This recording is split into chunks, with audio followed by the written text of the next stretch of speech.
Hi, my name's Adam. Welcome to the channel. Thanks for joining us today. Today we're going to talk about a very important topic, and that is the tax-free savings account. So I'm going to cover off a few things in this video that I think are going to make a drastic difference for you heading into 2023 and to finish off 2022 as well around the tax-free savings account. So we're going to talk about what is it, how does it work, why it's important. And I think a lot of you miss this gap, so we'll cover that. And Dan, I'm going to cover off the biggest 3 mistakes I see. And for most of you, this is costing you a ton of money, and there's things that you need to change. So I'm going to cover all of that in this video. So let's start off with what is the TFSA, or the tax-free savings account. And I've said it before in a video, I'll say it again, it should have been called the tax-free investing account, because that's what it needs to be. It needs to be an investing account. Now, it was launched in 2009. And if you were 18 years old or older in 2009, you would have built up contribution room every single year. At this point, 2022, your total contribution room, if you've never contributed before, is $81,500. If you turned 18 past 2009, you start accumulating room past then. We'll put a link below where you can figure out what your TFSA room is. It was recently announced that the contribution room for 2023 is going to be increased to $6,500, which is great. It was supposed to be $6,000. Probably 2024 is going to bump up. But because inflation's been so high, the CPI, that's what it kind of bounces off of, it's now been increased even more. So $6,500 of additional contribution room for 2023.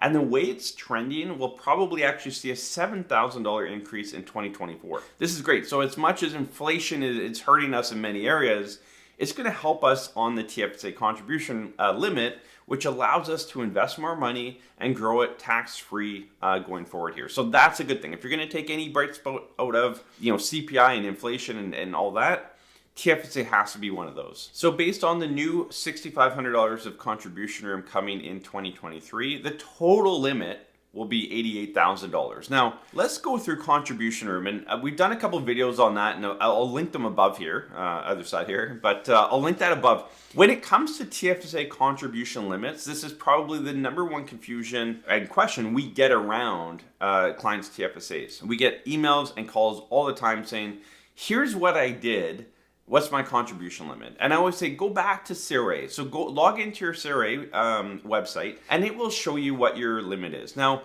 if you log in today, it's going to show you, here's your TFSA limit for 2022. Now, that does not include anything that you've done through 2022. So if it says your limit's $20,000 and you've already put in $10,000, then you obviously have $10,000 left. Early in 2023, if you log in, it'll say you have $26,500 of contribution room, because it doesn't know yet. You haven't filed your taxes and everything hasn't been sorted out for what you've done in 2022. So I always say the first 2 to 3 months of a calendar year, be very aware of what that TFSA number is on the CRA website, because it may not be fully accurate. The TFSA is definitely something you have to somewhat self-monitor. Again, you can log into CRA. It'll show you kind of your accounts and transactions to some extent, just to make sure you're on track. And if it's missing anything, I know for mine when I logged in last year, it was missing something.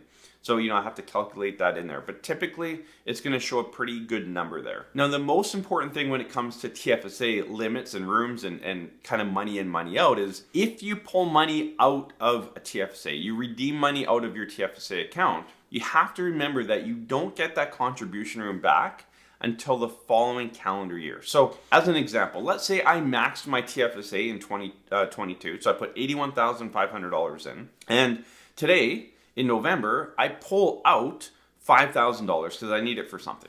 I cannot put any more money back into my TFSA before January 1st. So 2022, I've already maxed it out. Even though I pull $5,000 out, I can put that back in, but not till the following calendar year. So on January 1st, I can put that $5,000 back into my TFSA, as well as the new contribution room of $6,500 that I get. So that's how that works. Now, a lot of you get confused now around, well, Adam, I put $81,500 into my TFSA. I bought a few stocks. They grew to $100,000. I left it in there. What's my contribution room? Well, your account has $100,000 in there, so you can continue to invest that. You haven't redeemed anything. You haven't pulled anything out. On January 1st, 2023, you're going to get an additional $6,500 that you can deposit into your TFSA and work with.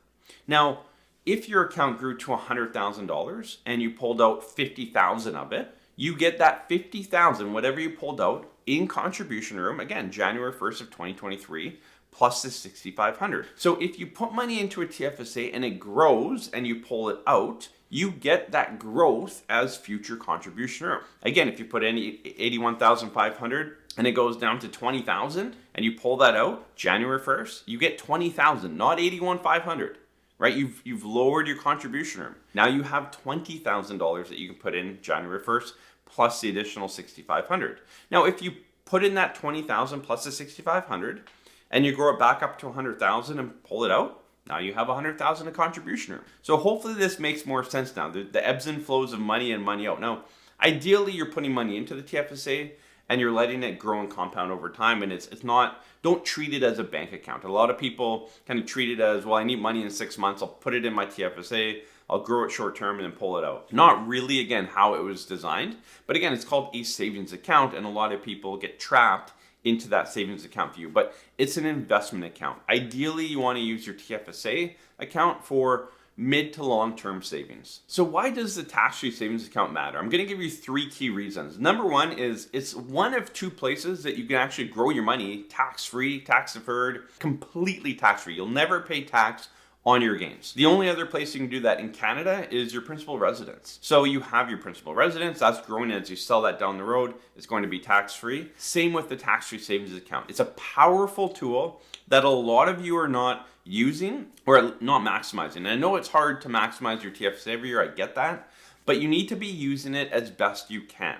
And again, having it grow tax-free is a huge advantage, and the people that enter into retirement with a tax-free savings account are typically in a much better spot. And that brings us into reason number 2 to have a TFSA, and that is for retirement. When you hit retirement, if you only have, say, pensions and RSPs and kind of registered accounts, any income that you need is going to be taxable. If you have this bucket of tax-free savings account that you can draw on in retirement, it gives you that tax-free income. It allows you to kind of level out your tax bill. It gives you a better chance to create a laddered income, which is more money early, like that go-go phase. Like, how do you give yourself more money in the go-go phase without ramping up your tax bill? The TFSA is a huge tool to be able to do that. So make sure you're starting to build up that tax-free savings account. And the third reason why a TFSA matters is it's a phenomenal mid to long-term savings tool. Again, a lot of people use it short-term, which if you're not using your TFSA and you have a short-term need and that's where your money is, it can be used for that, sure. But really, where the power is mid to long term. And I'll give you my example. So I use my tax-free savings account for my wife and myself to invest our money that we're saving up for a home upgrade down the road. So we'd like to upgrade our home at some point in the next, call it 3 to 5, maybe 7 years. Now, we've been saving into the TFSA account for many years for this upgrade. So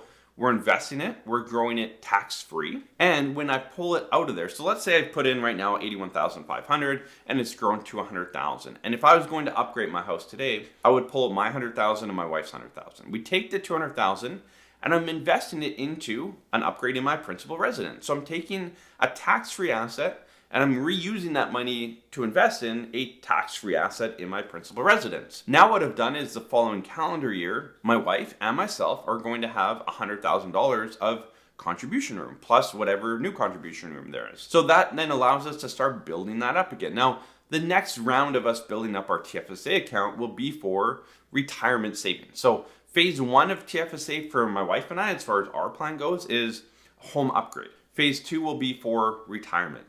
But again, I've built up money tax-free. I then shuffle it off to another tax-free bucket in my principal residence, and then I'll build up that bucket again with tax-free growth and tax-free money.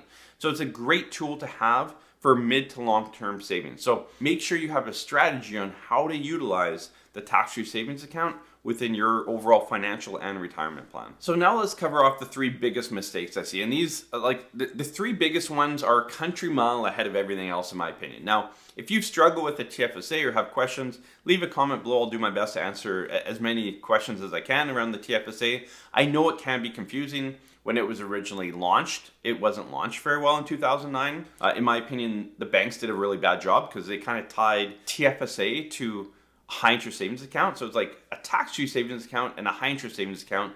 And they put it together and they would grab clients' money and invest it at like 1%. Now, I'm not saying all banks or financial institutions did that, but we came across it a lot. It's a tax-free investing account And the goal should be mid to long-term savings so you can invest that money and actually get some good compound growth on a tax-free basis. So the number one biggest mistake, and I've talked about it already, is contribution room. A lot of people don't understand how much, how it works, all of that. Again, we have another video on that. I've talked about it in this video.